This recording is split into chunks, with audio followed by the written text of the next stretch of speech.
All right, Job chapter 24, let's call this one Chipping Away No More, a final response regarding the poor in this chapter where Job will begin in verse 1. Why are not times of judgment kept by the Almighty, and why do those who know him never see his days? Seeming to suggest that Job has noticed this, that there are people who serve God but may go all their lives without seeing the evil deeds of the wicked actually catch up to the wicked, as he is going to go on to say that it seems like the wicked, once again, as he's mentioned before, are allowed to live and prosper for a long time, while in this case, he's going to contrast them to the poor who often have to labor in their fields, drawing out an interesting, if not famous, irony where he says, those who often go hungry are compelled to carry the sheaves of food for others, and those who go thirsty are compelled to tread out the winepress for those who actually get to enjoy the wine and the fruits of their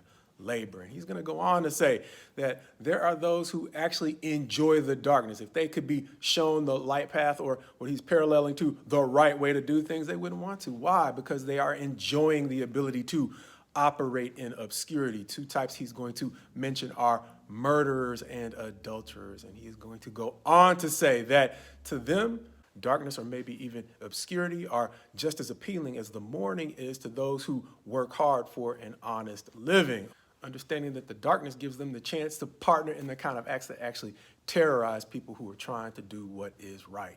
As Job compares this to what his friends have alleged about the wicked in saying that, oh, no, they're quickly cut off, and more importantly, their way is cursed, and ultimately they have nothing to look forward to but death and judgment. Job's going to say that, no, actually, they often die just like everybody else, even though they might have done things that are much more wicked, which ultimately reminded me of a parable that Jesus told about the righteous and the wicked, even as they can coexist in the church, when he said they are like the wheat and the tares, or the wheat and things that look like wheat, but they're actually just weeds planted by an enemy after God's servants have planted good seed in a field. God's servants saying, do you want us to go and pull up the tares or the weeds? And God says, no, let them exist until the end of the age, at the time when you harvest everyone. Then we'll sort out who was genuine from who was not. And so it doesn't seem that Job is that far off, which may be why at the end of the chapter, he simply challenges his friends to prove him wrong, something he's going to leave for Bildad to do in the next chapter. And Bildad is not going to seem to be all that interested in taking him up on that offer. But in the meantime, Job's discourse on the poor in this chapter is going to be an interesting comparison to Eliphaz's allegation that Job is suffering because he neglected the poor, because in this chapter, Job is going to speak with both compassion and insight into the condition of the poor, which reminded me of times in which I've gotten a chance to discuss the Bible with a group of folks called the Hebrew Israelites, who believe that they are the true Israelites and not those who are actually in Israel. And in the last conversation I had with one of them, I asked them, bruh, how many of y'all actually speak Hebrew? To which he looked over and pointed to one dude who was actually studying Hebrew. And we ended that conversation, roughly ended that conversation, by saying, bro, it's hard for me to take you seriously that you are the true Israelites when the people in Israel actually understand Hebrew and you don't.